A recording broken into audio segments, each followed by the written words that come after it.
chair is authorized to declare a recess at any time. Pursuant to Committee Rule 5B and House Rule 11, Clause 2, the chair may postpone further proceedings today on the question of approving any measure or matter or adopting an amendment on which a recorded vote or the yeas and nays are ordered. The committee will continue to use the electronic system for recorded votes on amendments and passage of the bills before the committee. Of course, should any technical issues arise, which I do not anticipate, we will immediately transition to traditional roll call votes. Any procedural or motion-related votes during today's markup will be dispensed with by a traditional roll call vote. The first order of business is ratifying the new subcommittee roster. The clerks have distributed the roster electronically.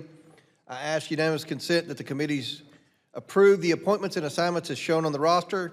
Without objection, the subcommittee roster is approved. I'd like to welcome Representative Rick McCormick from Georgia to the committee. I look forward to working with him.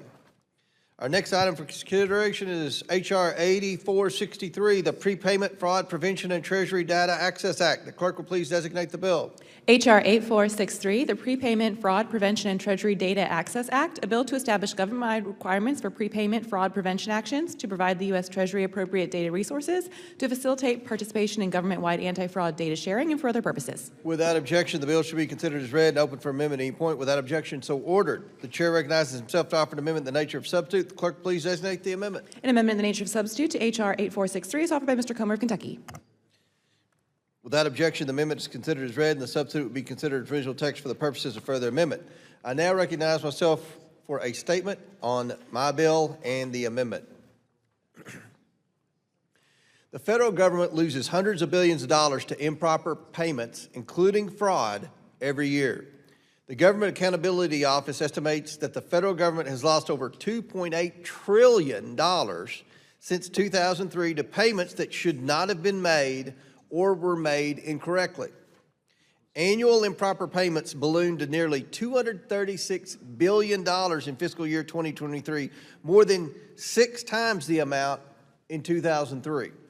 The Government Accountability Office also estimates that the federal government loses between $233 billion and $521 billion annually to fraud across the government. Taxpayers are footing the bill for fraud while criminals get rich. These losses represent meaningful costs to our constituents. Fraud at these levels costs each tax filer between $1,000 and $3,000 per year. This should alarm our constituents and call us to action here today. Each one of these fraudulently spent dollars was taken at the expense of a hardworking, tax-paying American. This severely undermines the public's trust in government. Today, the Oversight Committee has the opportunity to do something about this problem by advancing serious solutions. These bills we are considering today will bolster existing fraud prevention resources to help federal agencies and states better prevent and address fraud in the programs they administer. Combined, these solutions will end the current pay and chase model by requiring agencies to conduct anti-fraud checks before money goes out the door. The reforms will provide permanent Treasury and Inspector General anti-fraud functions across the government and will refocus agency improper payment reporting on actually reducing financial loss to the government. This legislation will ensure that states have the tools and information they need to prevent fraud when they are administering benefit programs on behalf of the federal government. I want to thank Ranking Member Garcia and his staff for engaging with me on this crucial topic. Our first bill today is H.R. 8463, the Prepayment Fraud Prevention and Treasury Data Access Act that I am revising in agreement with the ranking member. This bill enhances and expands government financial integrity controls by requiring anti-fraud risk evaluations to identify suspicious payments before agencies request a payment is issued by the U.S. Treasury. These reforms are centered around increasing the use and effectiveness of Treasury's existing do-not-pay system. It is currently only utilized by a mere 4% of eligible programs across the government. Clearly, Congress's intent in establishing the do-not-pay system is not being met. This bill will address the procedural hurdles agencies face in using the system. It brings agencies into compliance with the required anti-fraud do-not-pay system checks.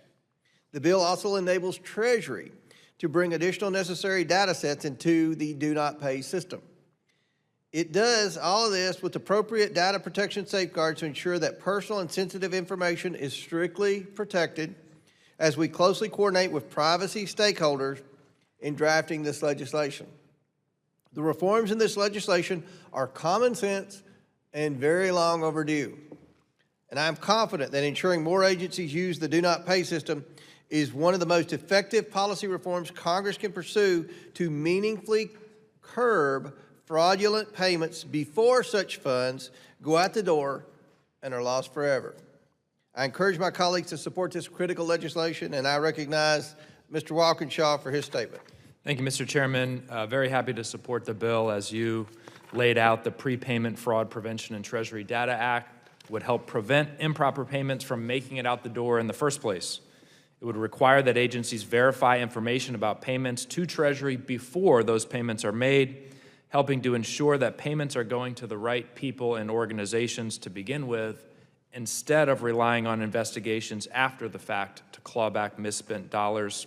I want to thank Chairman Comer and his staff for working closely with our team in a bipartisan way on this legislation. I think that work helped to improve the privacy protections and the transparency provision in the ANS that we have before us today. I plan to support the bill. Thank you, Mr. Chairman, and I yield back. Gentleman yields back. I ask unanimous consent to enter into the record a letter of support from the Data Foundation for H.R. 8463. Without objection, so ordered. Do any other members wish to be heard on this legislation? Seeing none, the question is now on the amendment in the nature of a substitute. All those in favor signify by saying aye. Aye. All those opposed say no. In the opinion chair, the ayes have it. The amendment is agreed to. The question is now favorably reporting H.R. 8463 as amended. All those in favor signify by saying aye. Aye. All those opposed say no. For what purpose does the gentleman from Mr. Chairman, Texas? I'd like to ask for a recorded vote. A recorded vote is ordered by Mr. Sessions from Texas. As previously announced, further proceedings on the question will be postponed. Our next item for consideration is H.R. 8464, the Stopping Fraudulent Payments Act. The clerk will please designate the bill. H.R. 8464, the Stopping Fraudulent Payments Act, a bill to amend Title 31 United States Code to authorize pausing and segmenting payments and for other purposes. Without objection, the bill shall be considered as read and open for amendment at any point. Without objection, so ordered. The chair recognizes himself to offer an amendment in the nature of substitute. The clerk will please designate the amendment. An amendment in the nature of a substitute to H.R. 8464 is offered by Mr. Comer of Kentucky. Without objection, the amendment is considered as read, and the substitute will be considered as original text for the purposes of further amendment. I now recognize myself for 5 minutes for a statement on the bill and the amendment. Fraud in federal programs is rampant across the country, and it happens in every state. For example, the House Oversight and Government Reform Committee's investigation into Minnesota's social services programs uncovered a whopping $9 billion in potentially stolen taxpayer dollars by fraudsters. These criminals enrich themselves by stealing taxpayer dollars meant to feed children, support autistic kids, and house low-income seniors and Americans with disabilities. Americans are fed up with this abuse and expect action from the government entrusted with their money. Just yesterday, federal authorities raided more than 20 locations in Minneapolis as part of ongoing federal fraud investigations. It's reported that it includes the Quality Leering Center, a so-called child care center with no actual children. I applaud the Justice Department's efforts to hold these fraudsters accountable and recover taxpayer dollars. But taxpayers demand that we stop the theft of their tax dollars before it happens. Congress needs to pursue serious reforms that stop the pervasive pay-and-chase model of expending federal funds once and for all.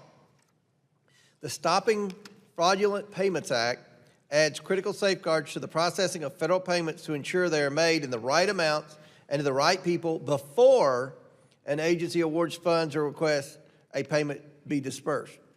Our federal laws currently lack such direct requirement in the administration of federal financial assistance and benefit programs. Additionally, the Treasury Department is not fully empowered to stop payments requested by federal programs that show elevated risk for fraud. They can only process payments the agencies issue. Under current law, agencies can issue payments despite flags received from Treasury's Do Not Pay system or other tools that might indicate fraud. This legislation requires U.S. Treasury to pause and return suspicious payments to agency programs based on fraud risk signals obtained from checking the do not pay system. It also requires agencies to expedite and address payments flagged as having an elevated risk of fraud without impacting existing laws. This provides additional assurance to the American taxpayer that money is being paid to the right recipient and for the right amount. It will also help agencies and the American public understand when a legitimate recipient identity is being stolen and used for fraudulent activities by criminals. Lastly, to help Congress oversee progress made in addressing payments with elevated fraud risk, the U.S. Treasury will summarize the number of return payments, corrective outcomes, and associated cost savings achieved by this bill.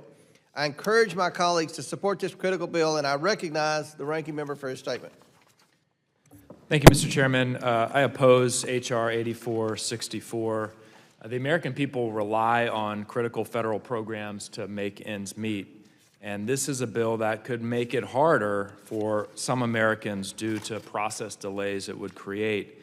It aims to stop improper payments, which we all agree is important. Unfortunately, it uses vague criteria which could be used to stop many legitimate payments, creating more red tape, delays, dysfunction, and costs. The American people want the programs they pay for to work. They don't want unnecessary red tape, delayed legitimate payments, or more dysfunction. I oppose the bill and I yield back.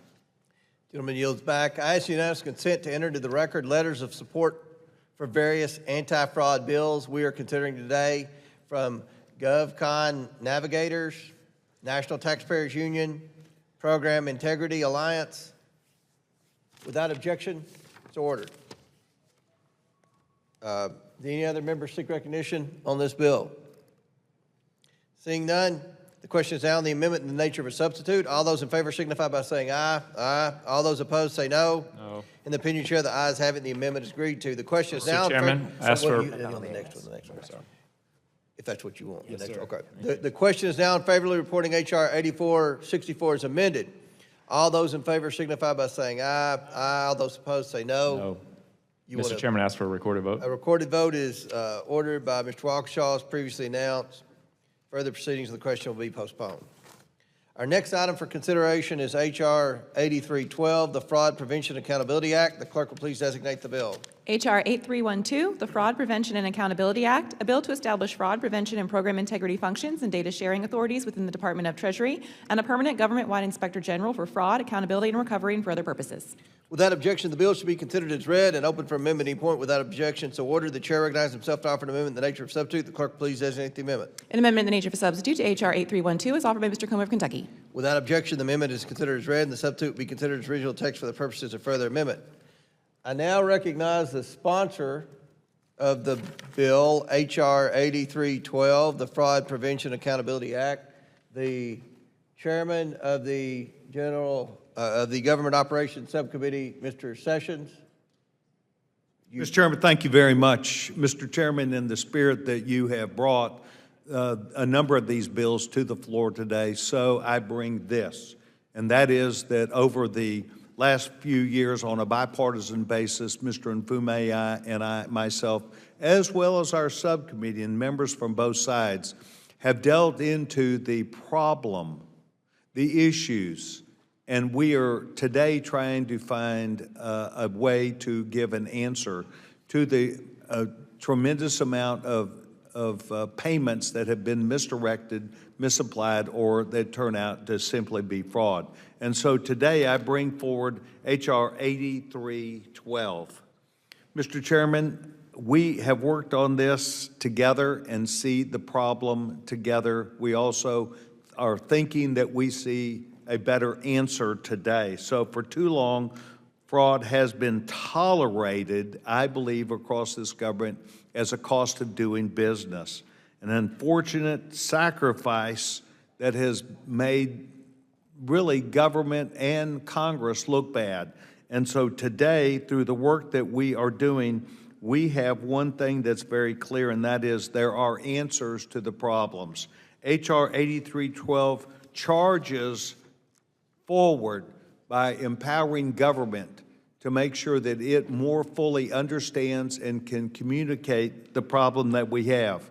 So today we give a sense of purpose that every single member of this committee, certainly our subcommittee, and of Congress will be able to say, we have done something about misdirected payments, waste, fraud, and abuse to the tune of, as the chairman spoke about, $2 trillion. So what we are proposing today is through the Fraud Prevention and Accountability Act, the steps that are crucial to fundamentally making progress in addressing this, and the responsibility of correspondingly government to participate. This bill ensures that the anti-fraud capacities developed during COVID through the Pandemic Response Accountability Committee do not simply fade away. We're trying to create today a permanent inspector general within the Treasury Department, in essence, aligning these capacities closer to Treasury that can reap the most benefit. I understand my Democratic colleagues have some questions about this.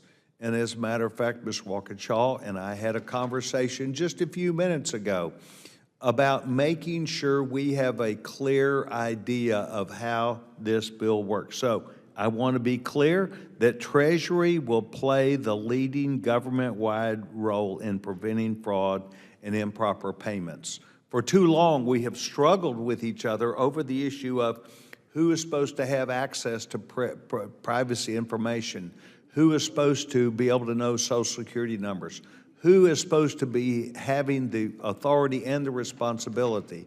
And the PRAC has done their job to collect data and information about things that we believe point them and should point other government agencies to potential fraud. So this puts in place a permanent fixture.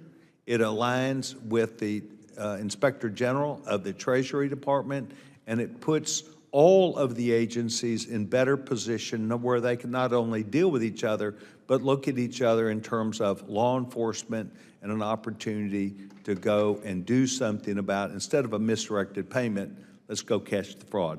Mr. Chairman, I want to say that the work that's been done on a bipartisan basis over the last year and a half has been critical to this understanding of the problem, and I hope the answer today. So, Mr. Chairman, I would move forward and yield my time.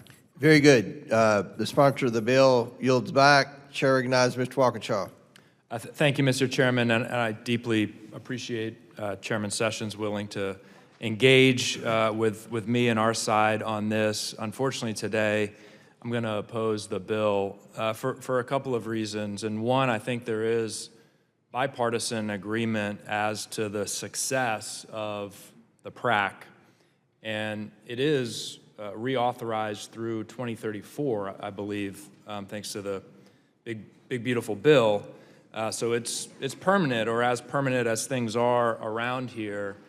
And I think when you look at the success of the PRAC, that success is based on not just the current model, but where the current model is located. And its location within SIGI has allowed for cross-agency forensic analysis after money flows and the ability to coordinate across dozens of IGs across the government. I'm concerned that locating it in Treasury will weaken its ability to compel cooperation with other IGs across the country. I wasn't here, as I know the chairman will remind me, for the hearing in 2024, but I did go back and watch it, and one of the witnesses there said that the PRAC's independence, and I believe locating it within SIGI is the most independent location for it to be located, was, quote, the secret sauce. And I have concerns that locating it within the Treasury IG could weaken that independence, but I know that Chairman Sessions is committed to continuing to engage in dialogue on this, and I'm committed to that as well. But in terms of the bill that's before us today, I'm going to have to oppose the bill. Thank you, Mr. Chairman. I yield back. Gentleman yields back. I'll never recognize myself for a statement. The Fraud Prevention Accountability Act will dramatically enhance how agencies prevent fraud during any future national emergency and will ensure the resources created to investigate pandemic-era fraud is permanently preserved. Sophisticated fraudsters know that when the government responds to a crisis, agencies often let their guard down. The COVID pandemic exposed how serious these failures can be, especially for new and expanded financial assistance and benefits programs. Hundreds of billions of dollars were lost because agencies did not build effective fraud protections into their program or did not implement them until the funds were already out the door and long gone. The government also lacked a centralized resource for data and advanced analysis that could have quickly helped shine a light on fraudulent activities.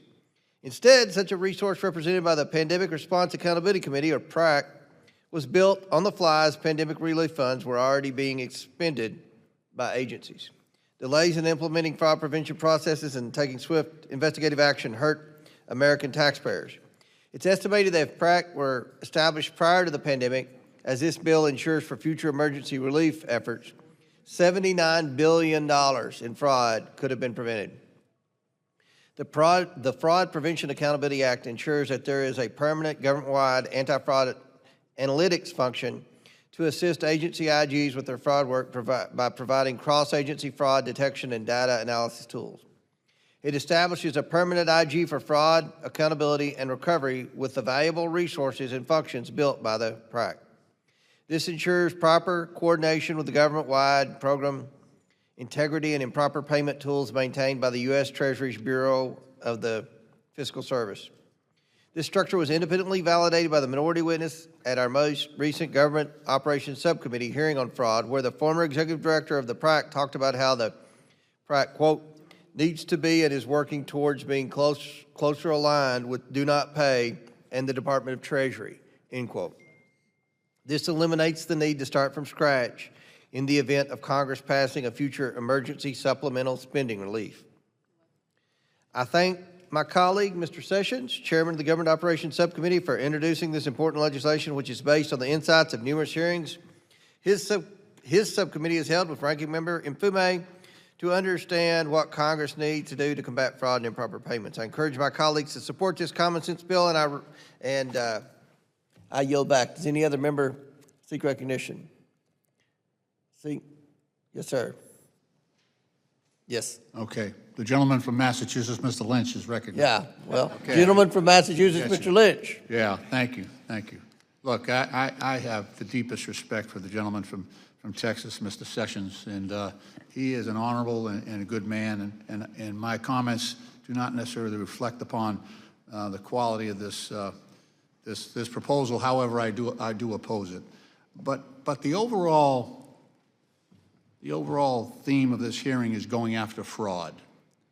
And it pains me greatly that we know where there's a lot of fraud.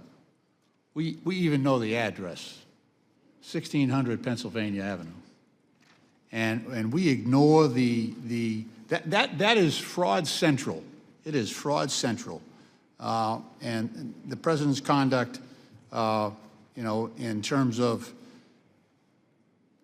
foisting this fraud that the elections were stolen, even though he went to court 60 times with Mr. Giuliani, and every single judge struck that down and said there was no evidence of that, yet he perpetrates that fraud continually and undermines the integrity of our elections and causes people to distrust our electoral process.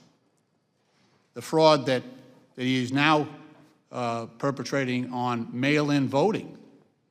I mean, we all know, I know in your heart of hearts, you know that mail-in voting is proper, and that in a lot of states, including some very red states like Utah, you have huge percentage of the people who are voting by mail, and it has integrity, and it is solid, and yet the president is describing it as scam voting.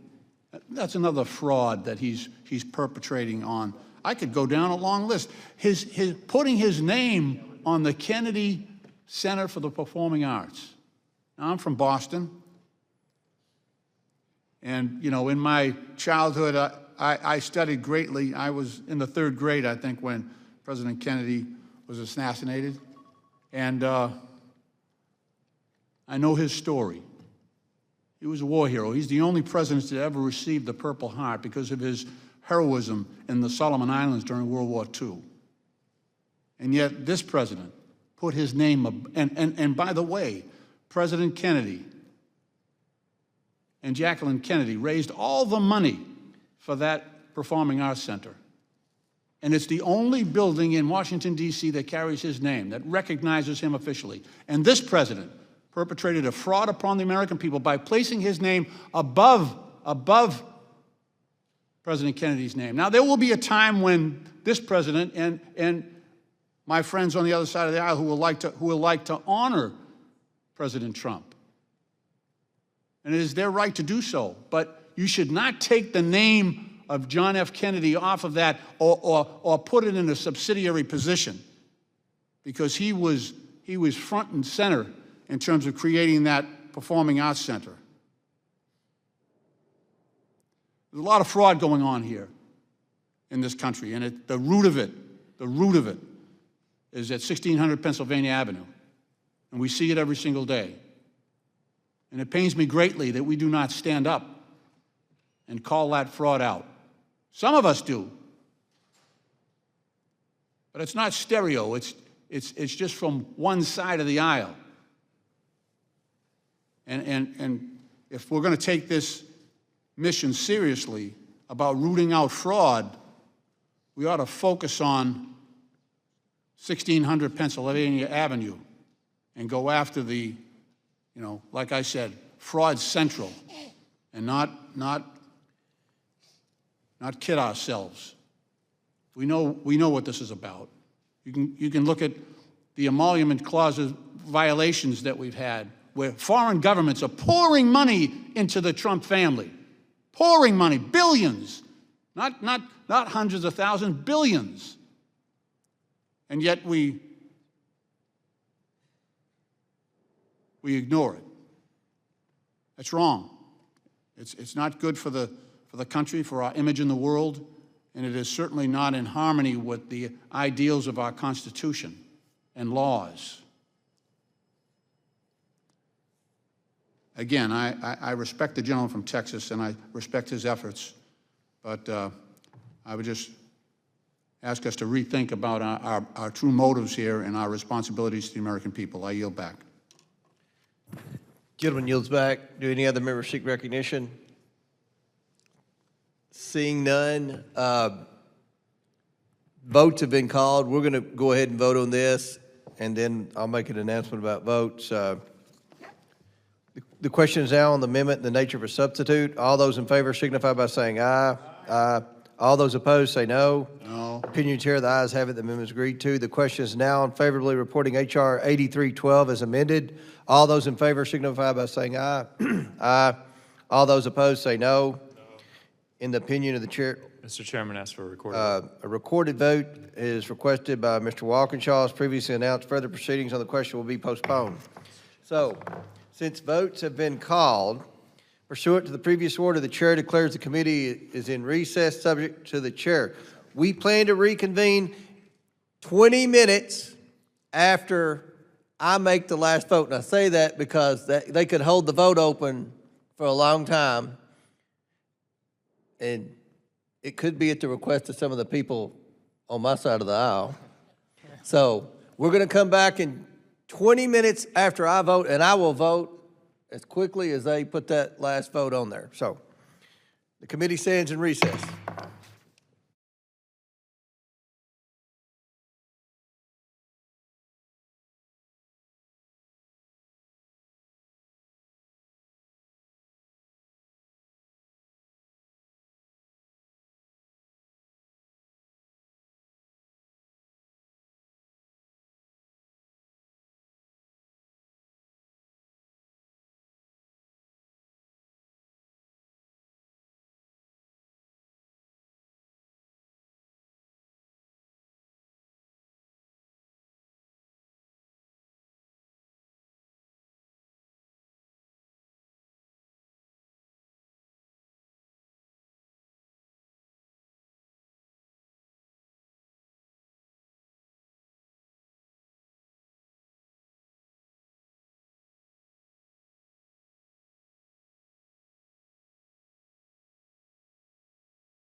2 hours.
Got it. Grossman is 8428. Okay, good deal. The committee will come back to order. Our next item for consideration is H.R. 8428, the Federal Fraud Prevention Workforce Training Act. The clerk will please designate the bill. H.R. 8428, the Federal Fraud Prevention Workforce Training Act, a bill to amend Title V, United States Code, to establish a mandatory anti-fraud and improper payment training program for federal program administrators to provide for the availability of such training to state and local entities administering federally funded programs and for other purposes. Without objection, the bill should be considered as read and open for amendment at any point. Without objection, so ordered. The chair recognizes himself to offer an amendment in the nature of substitute. The clerk, please designate the amendment. An amendment in the nature of a substitute to H.R. 8428 is offered by Mr. Comey of Kentucky. Without objection, the amendment is considered as read, and the substitute will be considered as original text for the purposes of further amendment. I now recognize myself for 5 minutes for a statement on the bill. H.R. 8428, the Federal Fraud Prevention Workforce Training Act. I support this legislation. Billions of taxpayer dollars are lost every year to increasingly sophisticated fraud schemes. Unfortunately, federal agencies working to safeguard these funds are often outmatched by the increasing sophistication of fraudsters and criminals.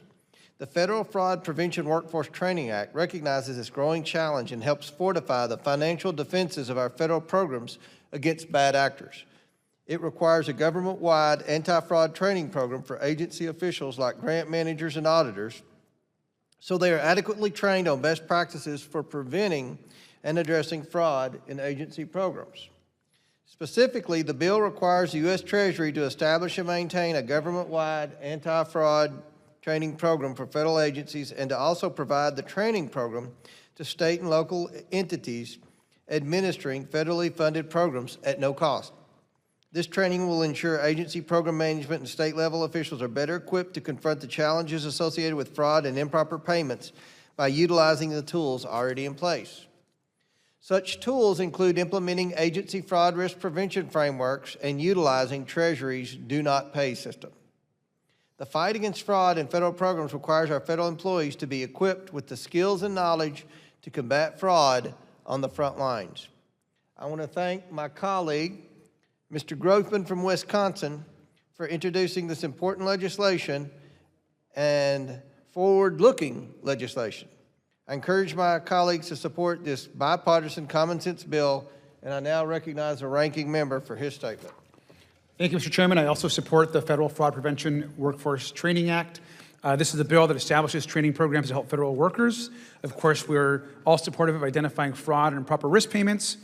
It would help teach best practices for detecting, preventing, and addressing fraud and improper payments. Better training for federal employees means also better outcomes for the American public, and we support this bill, and I yield back. Ranking member yields back. Does any other member seek recognition? Oh, Mr. Krishnamurti from Illinois. Thank you, Mr. Chair. Thank you, Mr. Ranking Member. I'm pleased to strongly support H.R. 8428, the Federal Fraud Prevention Workforce Training Act that I introduced alongside our colleague, Representative Glenn Grothman.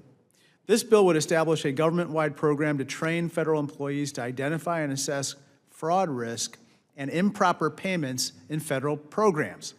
The training program will ensure that employees understand best practices to detect and prevent fraud. By properly equipping the federal workforce with the knowledge they need to uphold program integrity, we're not only safeguarding taxpayer funds, we are also reinforcing public trust and ensuring that eligible Americans receive the benefits they have earned without unnecessary barriers. Folks on both sides of the aisle agree that fraud within government programs must be addressed as soon as it is identified, and I'm grateful to lead the charge in accomplishing this purpose. Unfortunately, politically motivated accusations of fraud have often been used to justify sweeping program and grant cancellations that cut off critical safety net programs from entire states, including my own state of Illinois, as well as others who depend on them. Everyone here today understands that rooting out fraud in federal programs is essential, but we must ensure that Americans who need assistance can access it without confusion or disruption. Every dollar lost to fraud is a dollar taken away from the American people. With this bipartisan bill advancing through committee, we're giving federal, state, and local officials the knowledge to detect risks early, strengthen safeguards, and protect taxpayer funds, all while making sure eligible Americans can access the services they've earned. I'm proud to work across the aisle to deliver stronger accountability and smarter oversight, and I hope everyone will vote for this bill. Thank you, and I yield back.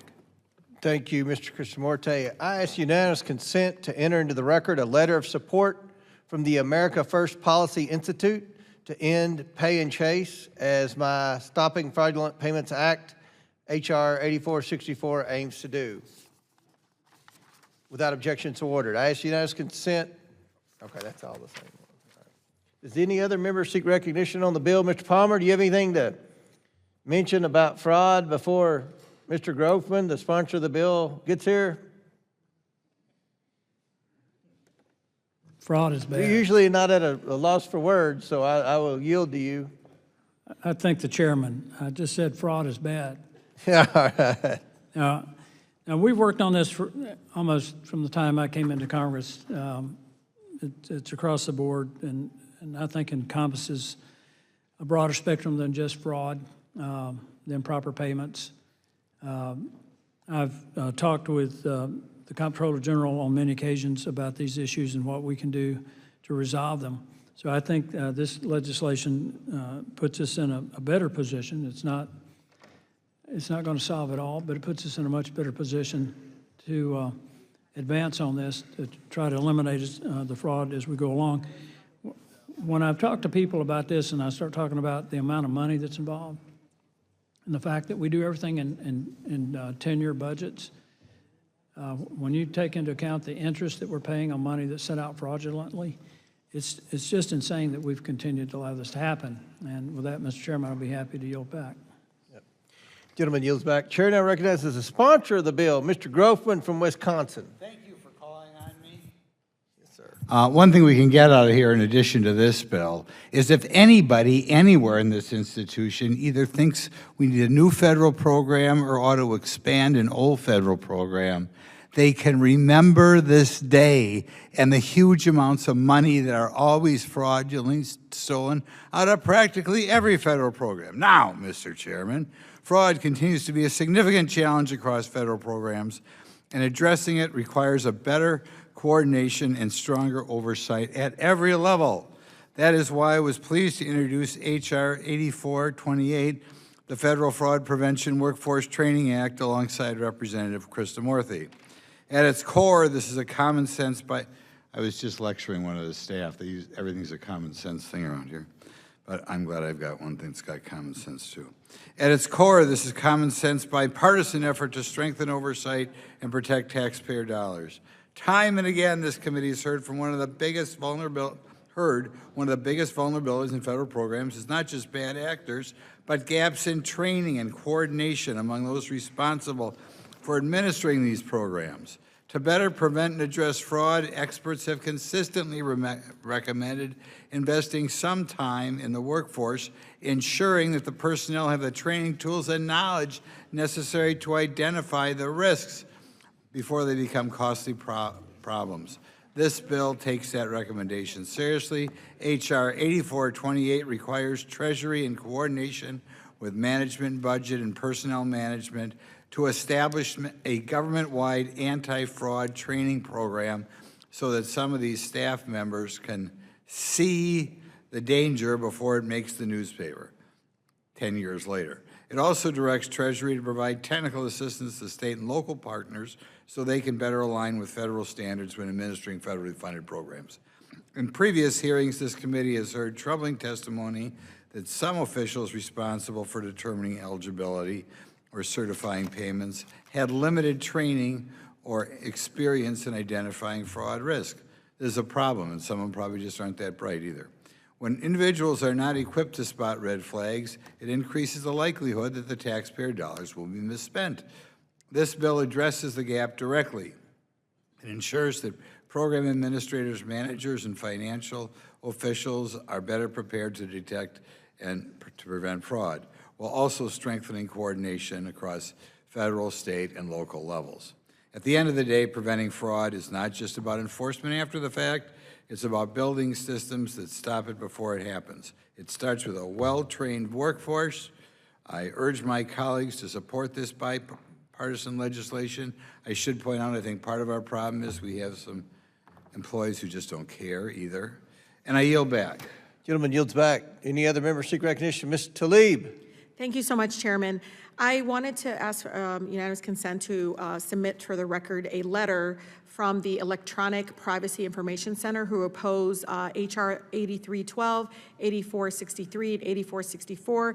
And it's primarily regarding privacy protections and program integrity, the imbalance of it, and the fact that it creates a national data bank, which is incredibly dangerous, as they say in the letter. So I wanted to submit the letter, again, in opposition to all three bills. Without objection, so ordered. Do any other members seek recognition? Seeing none. The question is now on the amendment in the nature of a substitute. All those in favor signify by saying aye. Aye. All opposed say no. And the opinion chair, the ayes have it. The amendment is agreed to. The question is now in favor of reporting H.R. 8312 as amended. All those in favor signify by saying aye. Aye. All those opposed say no. In the opinion of the chair, the ayes have it. Mr. Palmer, what purpose do you seek recognition? A recorded vote is ordered by Mr. Palmer from Alabama. As previously announced, further proceedings on the question will be postponed.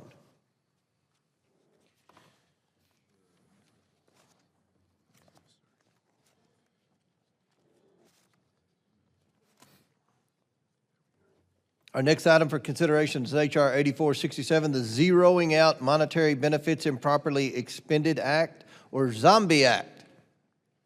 The clerk will please designate the bill.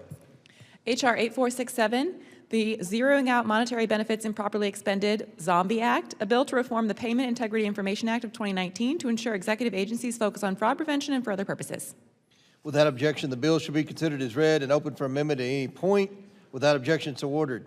The chair recognizes himself to offer an amendment in the nature of substitute. The clerk please designate the amendment. An amendment in the nature of a substitute to H.R. 8467 is offered by Mr. Comey of Kentucky. Without objection, the amendment is considered as read, and the substitute will be considered as original text for the purpose of further amendment.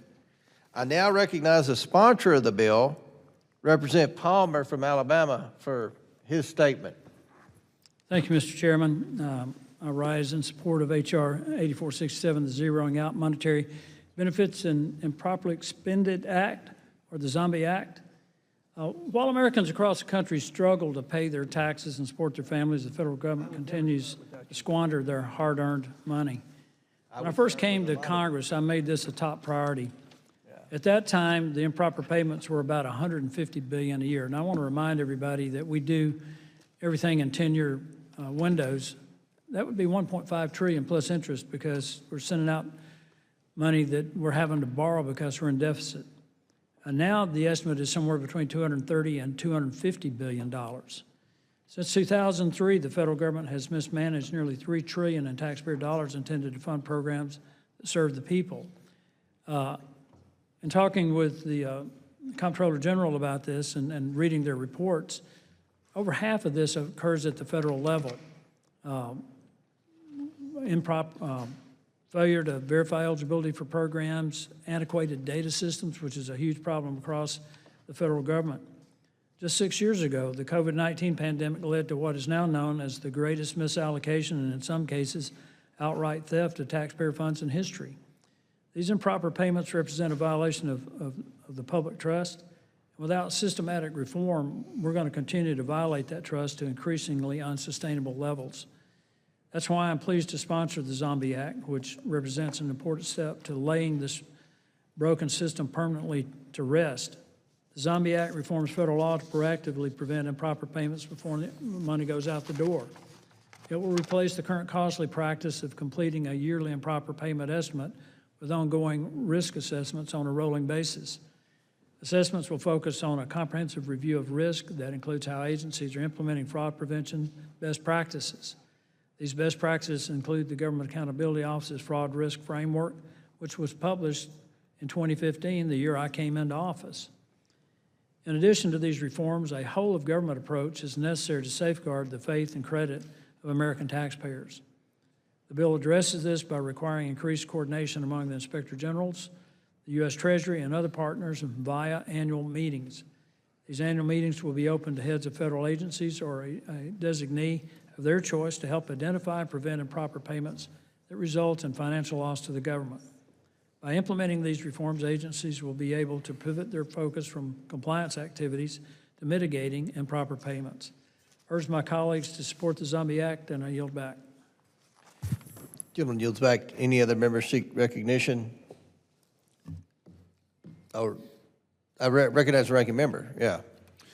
Thank you, Mr. Chairman. I support the Zeroing Out Monetary Benefits Expended Act.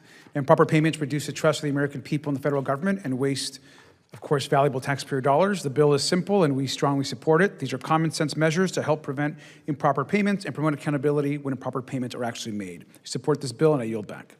Gentleman yields back. I'll just say I strongly support the bill, and I appreciate the sponsor, Representative Palmer.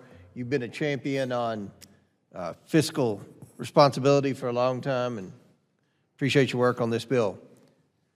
Seeing no further requests. Mr. Chairman? Oh, yes. Recognize Mr. Sessions from Texas. Mr. Chairman, thank you very much. I want to applaud the gentleman from Alabama. I think that Gary has been a valuable part of watching, learning, listening, and acting.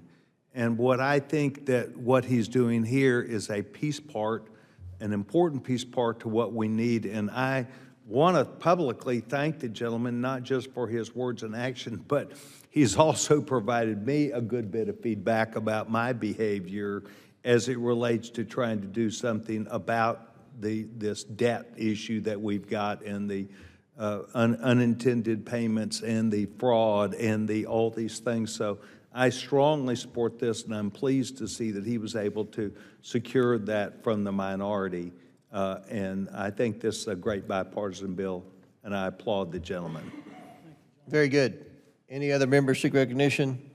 Seeing none, the question is now on the amendment in the nature of a substitute. All those in favor signify by saying aye. Aye. All those opposed say no. In the opinion of the chair, the ayes have it. The amendment is agreed to. The question is now in favorably reporting H.R. 8467 as amended. All those in favor say aye. Aye. Aye. All those opposed say no. In the opinion of the chair, for what purpose does Mr. Sessions seek recognition? Mr. Chairman, I'd like to ask for a recorded vote. A recorded vote is ordered by Mr. Sessions from Texas. As previously announced, further proceedings on the question will be postponed. Our next item for consideration is H.R. 8466, the Taxpayer Resources Used in Emergencies, or TRUE Accountability Act. The clerk will please designate the bill. H.R. 8466, the Taxpayer Resources Used in Emergencies, TRUE Accountability Act, a bill to require certain agencies to develop plans for internal control in the event of an emergency or crisis and for other purposes. Without objection, the bill should be considered as read and open for amendment at any point. Without objection to order, the chair recognizes himself to offer an amendment in the nature of a substitute. The clerk please designate the amendment.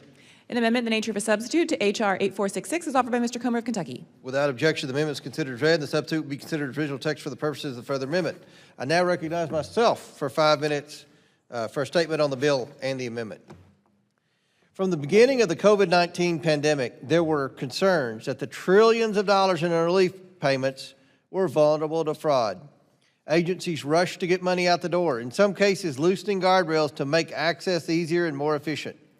The Taxpayer Resources Used in Emergencies Accountability Act, or the TRUE Accountability Act, takes action to ensure agencies are prepared to protect taxpayer dollars from fraud schemes during future national emergencies. Payment integrity stakeholders have recommended that programs assess their susceptibility to fraud, the Office of Management Budget prepare guidance for emergency funding, and that agencies develop plans to mitigate fraud in these future emergency situations. The TRUE Accountability Act accomplishes this for future emergency legislation by requiring the OMB to issue guidance and for agencies to develop plans for internal controls for use in future emergencies. When an emergency occurs and money needs to get out the door quickly, it's imperative that federal agencies and programs have strong financial controls in place from the start rather than developing them after the fact. I want to thank Representative Biggs from Arizona for his work in developing this important legislation. I now recognize the ranking member for his statement. Thank you, Mr. Chairman. Now, when emergencies such as natural disasters or pandemics strike, the government has an obvious responsibility to act quickly to help the American public recover. We've always learned how critical it is to have good emergency plans, particularly during COVID. The TRUE Accountability Act would help develop control plans to prevent fraud and improper payments during national emergencies before they occur. We support this bill, and I yield this back. Gentleman yields back. I know we have an amendment, but before we get to the amendment, is any other member seek recognition to speak on the underlying bill? Seeing none, for what purpose does Mr. Walkinshaw seek recognition? Thank you, Mr. Chairman. I have an amendment at the desk. Will the clerk please report? An amendment to the amendment in the nature of a substitute to H.R. 8466 is offered by Mr. Walkinshaw of Virginia. Mr. Walkinshaw. Thank you, Mr. Chairman. I want to thank Mr. Biggs and Mr. Subramaniam for putting together a really solid bipartisan piece of legislation. As you and the ranking member noted, the bill requires agencies to develop internal control plans aimed at preventing improper payments in the wake of emergencies. It's exactly the kind of policy we need to make sure that we prevent fraud and improper payments. My amendment, which is co-sponsored by Mr. Subramaniam, strengthens the underlying bill by requiring agencies to conduct after-action reviews within 180 days of obligating emergency funds, and requires OMB to incorporate the findings of those reviews into reports to Congress. The reviews will assess whether internal controls actually prevented improper payments and fraud, identify any gaps or failures in implementation, and produce recommendations to prevent improper payments during future emergencies. The amendment also requires IGs to be consulted in these reviews, adding an independent check on the process. The amendment ensures that the bill as a whole creates a cycle of continuous improvement, requiring agencies to plan ahead to prevent fraud, evaluate what worked and what failed after emergencies occur, and then incorporate those lessons into future planning efforts in a way that better prepares both agencies and Congress for the next emergency. I yield back. Gentleman yields back. I'll recognize myself. I support this amendment, which requires agencies to do an after-action review of their internal controls and expending emergency funds. This would provide an important check on agency plans and inform updates in preparation for future disasters. We've spoken with Representative Biggs. He supports the amendment as well, so I encourage support of the amendment. Any other members seek recognition on the amendment? Yes, sir, Mr. Superman. Mr. Chair, I support the amendment as well. I think having a review of these internal control plans whenever there's an emergency is a good idea, and it'll strengthen the bill, so I support it and I yield back. Gentlemen, yield. Any other recognition? Seeing none. The question is now on the amendment offered by Mr. Walkinshaw. All those in favor signify by saying aye. Aye. All those opposed say no. In the opinion of the chair, the ayes have it, and the Walkinshaw amendment is agreed to. The question is now on the amendment in the nature of a substitute. All those in favor signify by saying aye. Aye. All those opposed say no. In the opinion of the chair, the ayes have it, the amendment is agreed to. The question is now on favorably reporting H.R. 8466 as amended. All those in favor signify by saying aye. Aye. All those opposed say no. In the opinion of the chair, for what purpose does Mr. Timmons seek recognition? You asked for a recorded vote or something? Request a recorded vote. Recorded vote is ordered by Mr. Timmons from South Carolina. As previously announced, further proceedings on the question will be postponed. Our next item for consideration is H.R. 8340, the Taxpayer Funds Oversight and Accountability Act. The clerk will please designate the bill. H.R. 8340, the Taxpayer Funds Oversight and Accountability Act, a bill to modify the government-wide financial management plan for other purposes. Without objection, the bill should be considered as read and open for amendment at any point. Without objection, so ordered. The chair recognizes himself to offer an amendment in the nature of substitute. The clerk please designate the amendment. An amendment in the nature of a substitute to H.R. 8340, as offered by Mr. Comer of Kentucky. Without objection, the amendment is considered as read, and the substitute will be considered as original text for the purposes of further amendment. I now recognize myself for 5 minutes for a statement on the bill and the amendment. Actually, I'm going to recognize Mr. Timmons. Would you like to speak on your bill since you're the Thank you, Mr. Chairman. Yeah. And I want to thank my colleague, Mr. Min, for co-leading this important piece of legislation. The CFO Act of 1990 was a landmark achievement that professionalized federal financial management, created accountability structures that didn't exist before, and gave Congress real visibility into how agencies were spending taxpayer dollars. But that was 36 years ago. The federal government has grown dramatically since then. Financial systems have become far more complex, and the oversight tools Congress relies on have not kept pace. The GAO has repeatedly flagged federal financial management systems as high risk. Improper payments have been a persistent growing problem across the executive branch. And as this committee's investigation into Minnesota made clear, when no senior official is clearly responsible for financial risk management, fraud finds the gaps. The Taxpayer Funds Oversight and Accountability Act closes them. The bill strengthens the role of agency chief financial officers by explicitly assigning responsibility for internal controls over financial reporting, linking costs and performance data, and coordinating across agency leadership on financial management and risk. It also ensures continuity by authorizing the deputy CFO to serve as the acting CFO during vacancies, so there's never a leadership gap at a critical moment. It replaces the existing 5-year government-wide financial management plan with a stronger 4-year plan aligned to the president's management agenda, complete with measurable metrics and strategies to eliminate duplicative systems. That gives Congress a real scorecard rather than a document that sits on a shelf. The bill also requires each agency to develop its own publicly available implementation plan within 120 days. Agency heads will also be required to annually assess the effectiveness of their internal controls, ensuring accountability is ongoing and not a one-time exercise. Every dollar the federal government spends belongs to the American taxpayer. This bill ensures someone at the top of every agency is responsible for protecting it.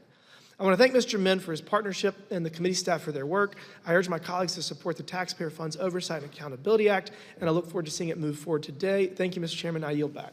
Gentleman yields back. Chair recognizes the ranking member. Thank you, Mr. Chairman. I support H.R. 8340. The programs that the American people rely on every day require complete, reliable, and timely financial and performance data. Without this information, critical programs cannot function properly. Now, these improvements would strengthen federal programs and improve accountability and oversight of Americans' hard-earned tax dollars. I want to thank, of course, Congressman Min on the Democratic side for introducing this bill and for Congressman Timmons for their bipartisan work on this legislation. I urge my colleagues to support this bill, and I yield back.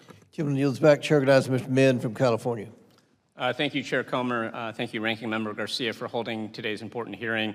I want to thank Representative Timmons for agreeing to co-lead this very important bill to promote efficiency and optimization in our federal agencies. And of course, we all want to reduce waste, fraud, and abuse in our federal government. This has to be a top priority, particularly for those of us who sit on the Oversight Committee.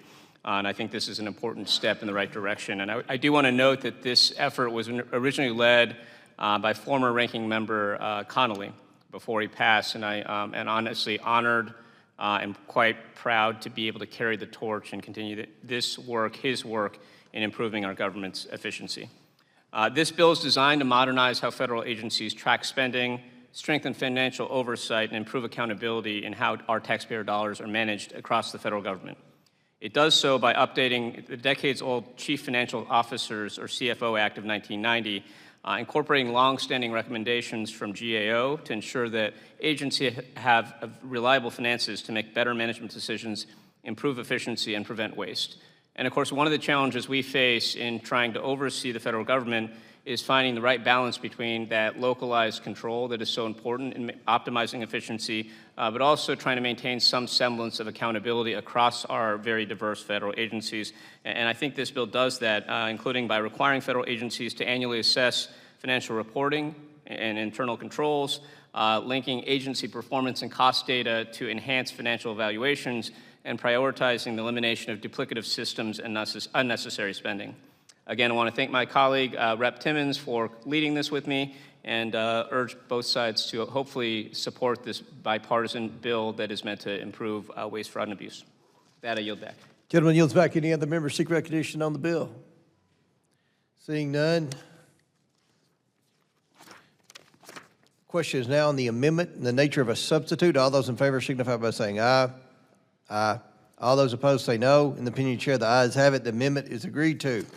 Question is now in favor of reporting H.R. 8340 as amended. All those in favor signify by saying aye. Aye. All those opposed say no. In the opinion of the chair, the ayes have it, and the bill. Mr. Sessions, for what purpose you seek recognition? Mr. Chairman, I'd like to ask for a recorded vote. Recorded vote is ordered by Mr. Sessions from Texas. As previously announced, further proceedings on the question will be postponed. Our next item for consideration is H.R. 1755, the Timely and Accurate Benefits Act. The clerk will please designate the bill. H.R. 1755, the Timely and Accurate Benefits Act, a bill to require an income verification platform for certain federal benefit funds and for other purposes. Without objection, the bill should be considered as read and open for amendment at any point. Without objection, so ordered. The chair recognizes himself to offer an amendment in the nature of substitute. The clerk, please designate the amendment. An amendment in the nature of a substitute to H.R. 1755 is offered by Mr. Comer of Kentucky.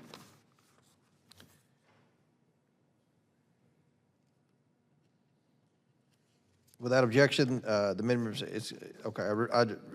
considered as read. I now recognize myself for 5 minutes to speak on the bill. I support the Timely and Accurate Benefits Act. To fully confirm award eligibility, states that administer federally funded programs must have complete and accurate information on award recipients and not rely solely on alleged recipient vouching for their own eligibility.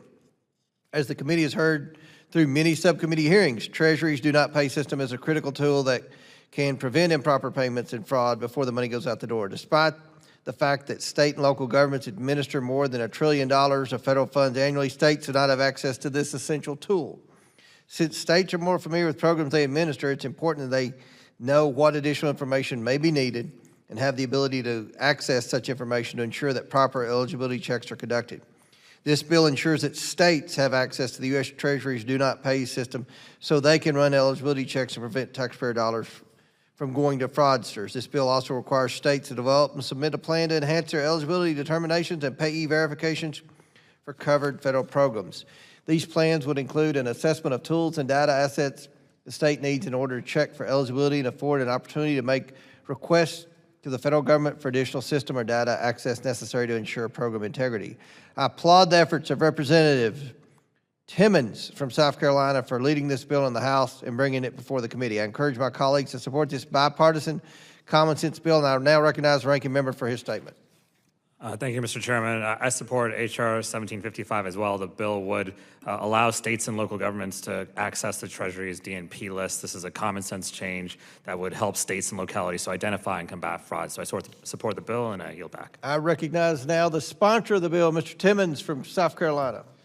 Thank you, Mr. Chairman, and thank you to my colleague from Florida, Mr. Frost, for co-leading this piece of legislation. When federal benefit programs determine eligibility based on income, that income verification needs to be accurate. Right now, it often is not. States rely on outdated, fragmented data systems that miss significant sources of income, such as gig economy earnings, self-employment income, rental income, recurring cash contributions, and more. The result is that benefits go to people who don't qualify for them at the expense of the taxpayers funding those programs and the people who actually need them. In fiscal year 2025, improper payments in Medicaid alone totaled $37.4 billion, an increase of $6.3 billion from the prior year, due in part to errors in program eligibility determinations. These failures were not inevitable. They were the predictable result of states accepting recipient self-attestation for key eligibility criteria instead of verifying that information independently. This committee's investigation into Minnesota's social services programs showed exactly what that looks like in practice and the cost it imposes on taxpayers and legitimate beneficiaries alike. The Timely and Accurate Benefits Act addresses this directly. It authorizes Treasury to make the do not pay system available to states administering federally funded programs for fraud prevention, eligibility determinations, and payee verifications.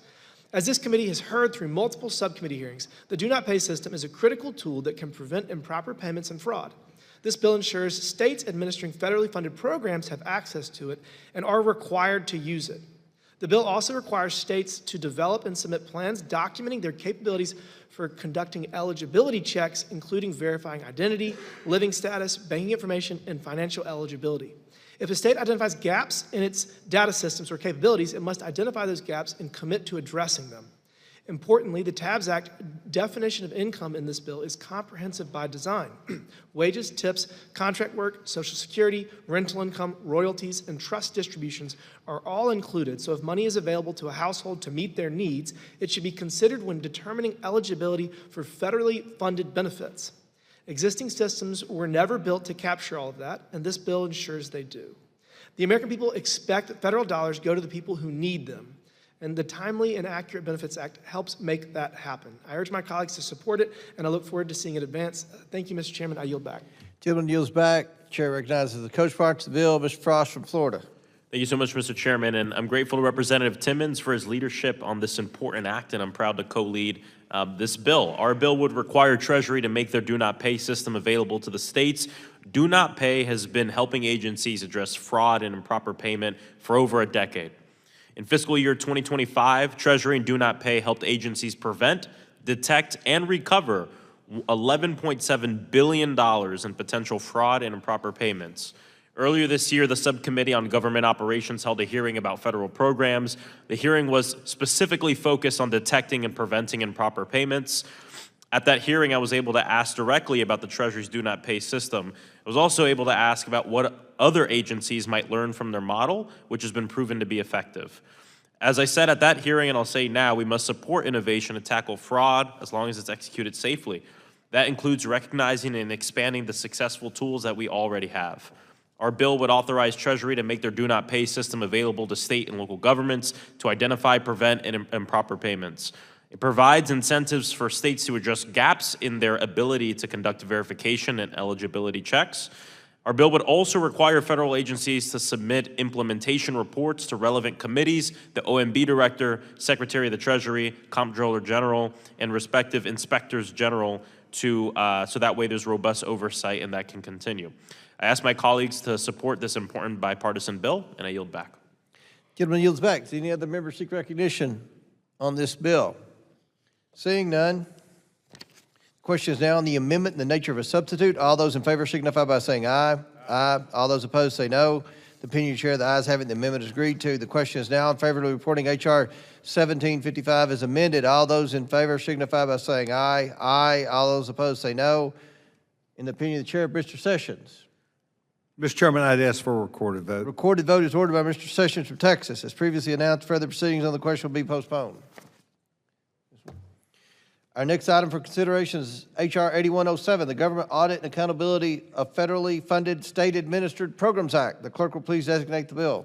H.R. 8107, the Government Audit and Accountability of Federally Funded State-Administered Programs Act, a bill to require the establishment of a list identifying program areas and administrative practices presenting the greatest risk to the integrity of the federal funds administered by states and local governments. Without objection, the bill should be considered as read and open for amendment at any point. Without objection, so ordered. The chair recognizes himself to offer an amendment in the nature of substitute. The clerk please designate the amendment. An amendment in the nature of a substitute, H.R. 8107, as offered by Mr. Comer of Kentucky. Without objection, the amendment is considered as read and the substitute will be considered as original text for the purposes of further amendment.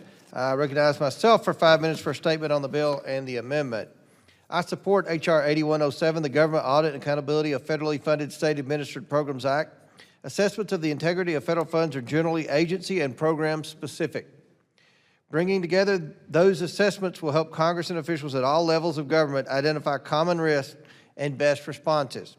H.R. 8107 will make sure Congress and others fully informed about fraud risks in federally funded programs run by state and local governments. It requires the GAO assess program areas and administrative practices that present the greatest risk to the integrity of federal funds administered by state and local governments. Importantly, it ensures that this assessment is thorough and independent.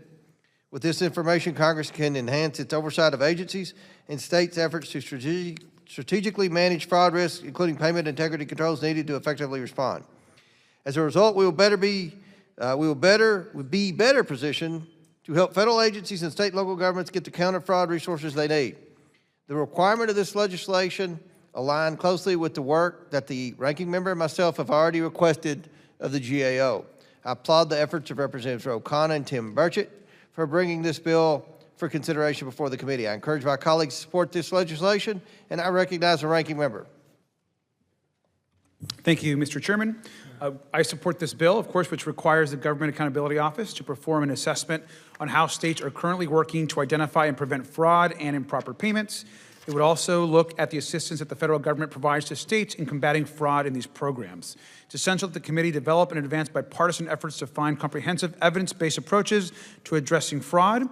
So we fully support this. This review is going to help us understand how federal dollars are dispersed by states to ensure that American taxpayers and their dollars are spent appropriately. I urge my colleagues to support this bill, and I yield back. Any other members seek recognition? Seeing none, the question is now on the amendment, the nature of a substitute. All those in favor signify by saying aye. Aye. All those opposed say no. In the opinion of the chair, the ayes have it, the amendment is agreed to. Question is now in favor of reporting H.R. 8107 as amended. All those in favor signify by saying aye. Aye. All those opposed say no. In the opinion of the chair, the ayes have it. Mr. Sessions. Mr. Chairman, I'd ask for a recorded vote. A recorded vote is ordered by Mr. Sessions from Texas. As previously announced, further proceedings on the question will be postponed.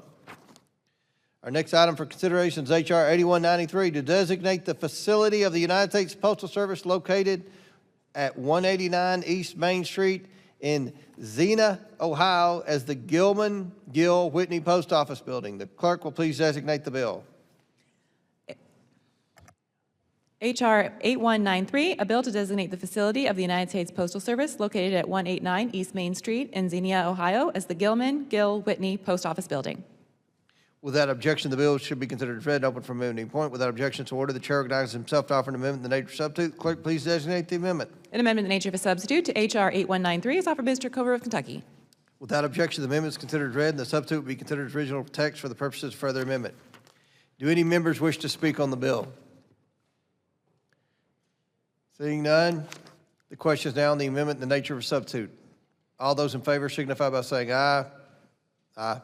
All those opposed say no. In the opinion of the chair, the ayes have it, and the amendment is agreed to. The question is now in favor of reporting H.R. 8193 as amended. All those in favor signify by saying aye. Aye. All those opposed say no. In the opinion of the chair, the ayes have it, and the bill is ordered favorably reported as amended. Next bill.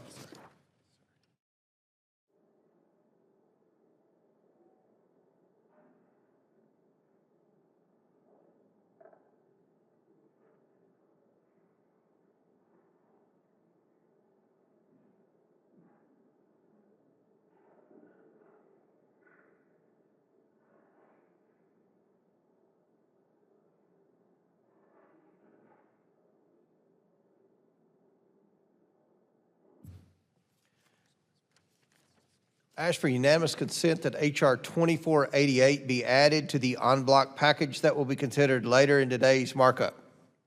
Without objection, so ordered. All right. I just skipped that and do this. So that's it. So pursuant to the previous order, the chair declares the committee in recess, subject to the call of the chair. We plan to reconvene at 3:00 p.m. The committee stands in recess.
The committee will reconvene. Before we begin with the votes, I said this earlier, the room wasn't nearly as full, but we want to welcome our newest member, Representative McCormick from Georgia. Welcome to the House Oversight Committee. We all get along and work together in a bipartisan way, and we look forward to working with you to keep up that tradition.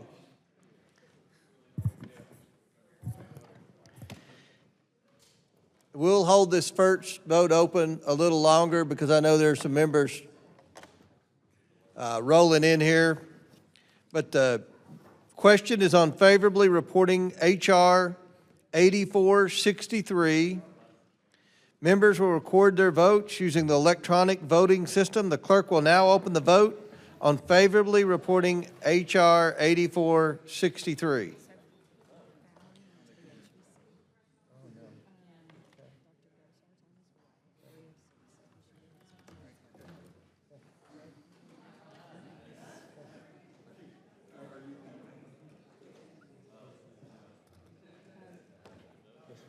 So Fallon is on his way from the CBC. He went to the CBC. Go, sorry.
We can go ahead. If we get a partisan one, we'll hold off a little longer. Have all members been recorded who wish to be recorded?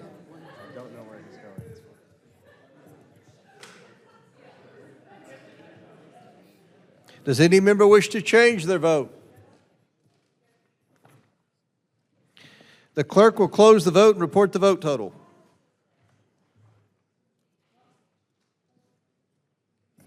Mr. Chairman, on this vote, the ayes are 35, the nays are 1. The ayes have it, and the bill is ordered favorably reported. Without objection, the motion to reconsider is laid upon the table. The question is now on favorably reporting H.R. 8464. Members will record their votes using the electronic voting system. The clerk will now open the vote on favorably reporting H.R. 8464.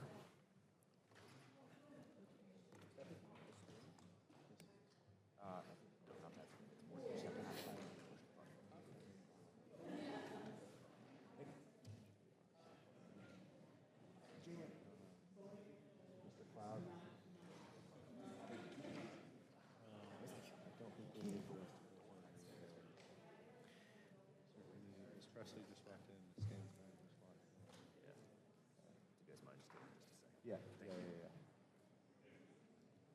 I was just looking at empties and looking at. I thought I sworn I saw Mr. Loomis. I'm waiting on you, Ms. Stansberry. Mr. Raskin wouldn't wait on me, but I'm waiting on you. She's voted. Okay, all right. Have all members been recorded who wish to be recorded? Oh, we've got Pat Fallon. We'll hold it open for you. You played college football. You're not that tired. Go.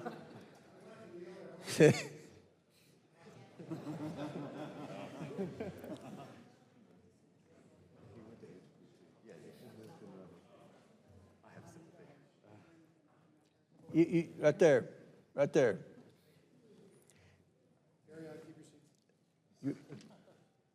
Vote real quick and we'll go to the next one.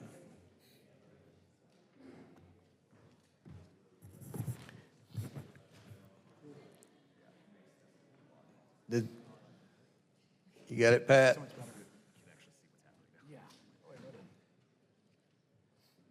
Does any member wish to change their vote? The clerk will close the vote and report the vote total. Mr. Chairman, on this vote, the ayes are 23, the nays are 17. The ayes have it, and the bill is ordered favorably reported. Without objection, the motion to reconsider is laid on the table. The question is now on favorably reporting H.R. 8312.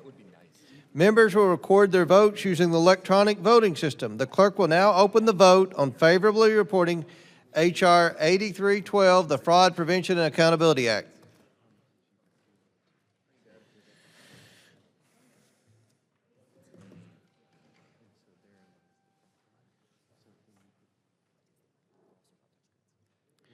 Does any member, have all members been recorded who wish to be recorded? Does any member wish to change their vote? The clerk will close the vote and report the vote total.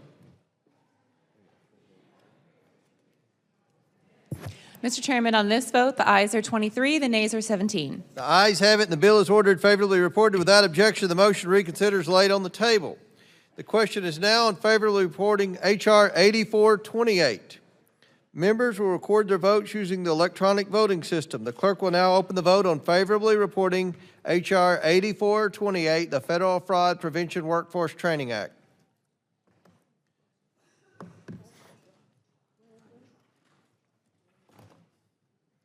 Have all members been recorded who wish to be recorded? 1 second. 1 second. All right. We're good. Does any member wish to change their vote? The clerk will close the vote and report the vote total. Mr. Chairman, on this vote, the ayes are 40, the nays are 0. The ayes have it, and the bill is ordered favorably reported. Without objection, the motion to reconsider is laid upon the table. The question is now on favorably reporting H.R. 8467. Members will record their votes using the electronic voting system.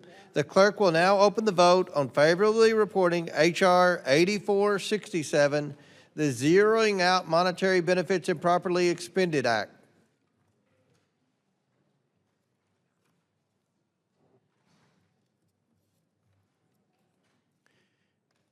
Have all members been recorded who wish to be recorded? Does any member wish to change their vote?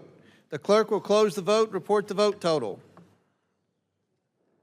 Mr. Chairman, on this vote, the ayes are 40, the nays are 0. The ayes have it, and the bill is ordered favorably reported. Without objection, the motion to reconsider is laid upon the table. The question is now on favorably reporting H.R. 8466. Members will record their votes using the electronic voting system. The clerk will now open the vote on favorably reporting H.R. 8466, the Taxpayer Resources Used in Emergencies Accountability Act.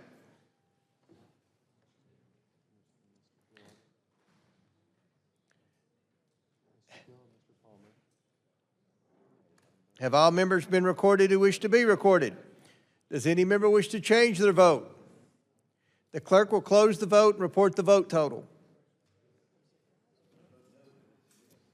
Mr. Chairman, on this vote, the ayes are 40, the nays are 0. The ayes have it, and the bill is ordered favorably reported. Without objection, the motion to reconsider is laid on the table. The question is now on favorably reporting H.R. 8340. Members will record their votes using the electronic voting system. The clerk will now open the vote on favorably reporting H.R. 8340, the Taxpayer Funds Oversight and Accountability Act.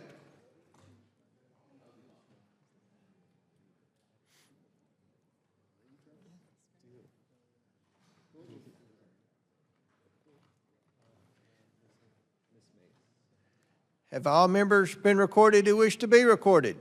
Does any member wish to change their vote? Seeing none, the clerk will close the vote, report the vote total. Mr. Chairman, on this vote, the ayes are 40, the nays are 0. The ayes have it, and the bill is ordered favorably reporting. Without objection, the motion to reconsider is laid on the table. The question is now on favorably reporting H.R. 1755. Members will record their votes using the electronic voting system. The clerk will now open the vote on favorably reporting H.R. 1755, the Timely and Accurate Benefits Act.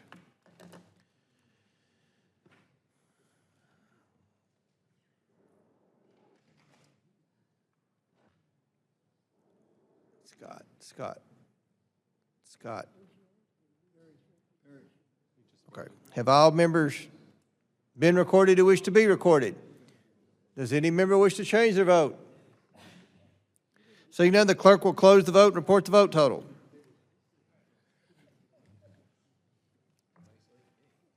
Mr. Chairman, on this vote, the ayes are 40, the nays are 0. The ayes have it, and the bill is ordered favorably reported. Without objection, the motion to reconsider is laid on the table. The question is now on favorably reporting H.R. 8107. Members will record their votes using the electronic voting system. The clerk will now open the vote on favorably reporting H.R. 8107, the Government Audit and Accountability of Federally Funded State Act. Okay.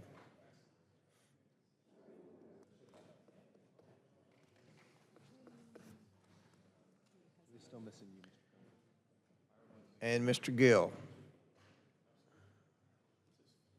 Have all members been recorded who wish to be recorded? Does any member wish to change their vote? The clerk will close the vote and report the vote total. Mr. Chairman, on this vote, the ayes are 41, the nays are 0. The ayes have it, and the bill is ordered favorably reported. Without objection, the motion to reconsider is laid on the table. The question is now on favorably reporting H.R. 8193. Members will record their votes using the electronic voting system. The clerk will now open the vote on favorably reporting H.R. 8193. No, we already voted for this. Oh, sorry. Okay. Sorry. Go ahead. Okay. Pursuant to notice, I now call up the following en bloc postal naming bills, which were distributed in advance of this markup. H.R. 6099, 7809, 8225, and 2488. Without objection, the bill is considered read. If any member would like to speak on the measure, they may do so now. Chair recognizes Mr. Turner from Ohio. Thank you, Mr. Chairman. I'd like to thank the committee for its support of H.R. 8193, my bill to name the Xenia, Ohio Post Office in honor of WHIO weatherman Gil Whitney. On April 3rd, 1974, an F5 tornado formed and was projected to make landfall and cross through heavily populated areas in Xenia, Ohio. The tornado destroyed a significant portion of the buildings in the city. Gil Whitney recognized the immediate danger to the community, took control of broadcasting for WHIO TV Channel 7, and warned the citizens of Xenia to take cover immediately. Although we tragically lost over 30 lives that day, Gil Whitney's warning undoubtedly saved countless more. He was and is a true hero. Many residents and families of Xenia credit Gil Whitney with saving them and their families. Renaming this post office, which was one of the buildings damaged in the tornado, is one of the many ways our community in southwestern Ohio can honor Gil Whitney's service to Xenia and thank him for his actions. I thank the chairman for including this measure in today's markup. Additionally, I'd like to thank all of my Ohio delegation colleagues, especially our fellow Oversight Committee members, Mr. Jordan and Ms. Brown, for co-sponsoring this measure. This support is a meaningful testament to the impact Gil Whitney had on the Miami Valley. Thank you, and I yield back. Gentleman yields back. Any other members seek recognition on the en bloc bill? Mr. Who else? Mr. Perry. Thanks, Mr. Chairman. I appreciate everybody's effort and generally have no opposition to the bills except for one. The gentleman named Mr. Gatlin was a speaker at a Communist Workers World Party rally, and while I appreciate everybody's right to free speech, I don't think that we should be naming public buildings after Communist Party officials and people that speak on behalf of the Communist Party and communist ideals. They're incongruent with the Constitution of the United States and the beliefs of the American people. And so, unfortunately, I'm going to have to register my vote as no on the entire en bloc because I do not support communism. I yield balance. Gentleman yields back. Any other members seek recognition on the en bloc postal naming bills? The question is now on favorably reporting the en bloc package. All those in favor signify by saying aye. Aye. All those opposed say no. In the opinion of the chair, the ayes have it, and the en bloc measures are favorably reported. The motion to reconsider is laid on the table. So that's it. Yep.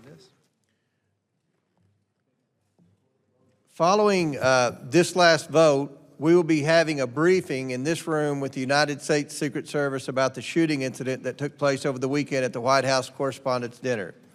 This briefing is closed door and only for committee members and committee staff.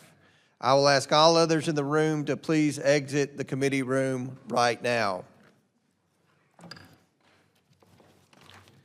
So pursuant to House Rule 11, Clause 2, I ask that committee members have the right to file with the clerk of the committee supplemental, additional, minority, and dissenting views without objection. Additionally, the staff is authorized to make necessary technical and conforming changes to the committee print subject to the approval of the minority without objection to ordered.